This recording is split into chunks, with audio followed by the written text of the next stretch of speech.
Police ने संजय रॉय को गिरफ्तार किया था। बता दें कि 9 अगस्त को आरजीकर अस्पताल के सेमिनार हॉल में एक ऑन ड्यूटी महिला चिकित्सक का शव बरामद किया गया था। बच्ची 31 इयर्स ओल्ड की ऐसी खत्म हो जाती है, उनको 3 घंटा खड़ा रखा और ये हाथ जोड़ती रही, माँ बाप हाथ जोड़ते रहे, हमें एक बार दिखाओ, हमारी बच्ची का मुंह एक बार दिखाओ, हमको नहीं दिखाया गया। Dead body of the girl जिसके मुंह में खून था, फोटो खींच के लाके मुझे दिखाते हैं। उन बच्ची का शरीर में कोई कपड़ा नहीं था।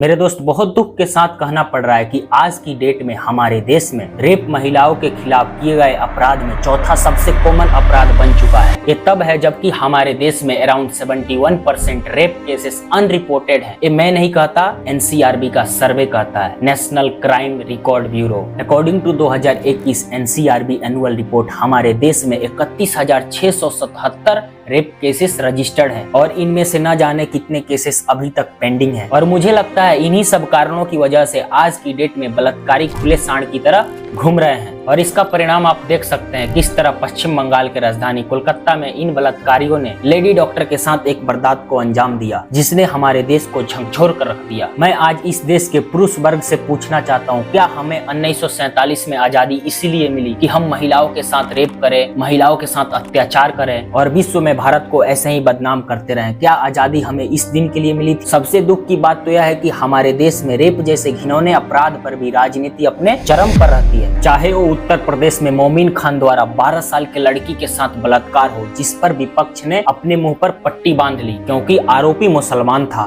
मेरे दोस्त, मेरा मानना है कि आरोपी का कोई धर्म नहीं होता, क्योंकि हमारे देश में ऐसा एक भी धर्म नहीं है जो हमें रेप जैसे घिनौने अपराध करने की प्रेरणा देता हो। आरोपी का एक ही धर्म होता है, अपराध। और आज ये अपराध किसी और के साथ घटित हुआ है। हो सकता है आने वाले समय में ऐसे अपराध आपके साथ भी हो सकते हैं। तो मेरे दोस्त, मेरा मानना है कि अपराधी को धर्म के नाम पे सुरक्षा नहीं मिलना चाहिए। अपराधी का कोई धर्म नहीं होता और अपराधी चाहे किसी भी धर्म से बिलोंग करता हो, उसको सजा मिलना ही चाहिए। और वहीं हम बात करें अजमेर दरगाह रेप स्कैंडल, जो भारत का सबसे घिनौना रेप स्कैंडल में से एक था, जिसमें 12 से 20 साल की मासूमों के वीडियो बना के उनके साथ कई बार रेप किया गया। और आगे चल के यह पता चलता है कि इसमें दरगाह के कुछ बड़े नाम भी शामिल थे। उसी तरह चंपा विश्वास रेप, जो कि एक आईएएस अफसर की पत्नी थी, और ऐसा कहा जाता है कि आरोपी लालू यादव का करीबी था, इसलिए उसके खिलाफ कुछ पक्के सबूत न मिलने के कारण कुछ वर्ष की सजा काटकर बाहर आ गया। तो आप सोच सकते हैं कि जिस देश में अफसर की पत्नी तक को नहीं छोड़ा गया, उस देश में आम जनता अपने आप को कैसे सुरक्षित महसूस करे। और शायद यही लालू यादव का जंगल राज था, जिसमें बेटियों के लिए बिहार अभिशाप बन चुका था। शायद आपको यह बात जानकर आश्चर्य होगा कि हमारे देश में हर दिन न जाने कितने रेप जैसे वारदात होती है। ये मैं नहीं कहता, एनसीआरबी का डाटा कहता है। उसके अनुसार हमारे देश में हर 16 मिनट बाद एक महिला इन खुले सांडों का शिकार बन जाती है।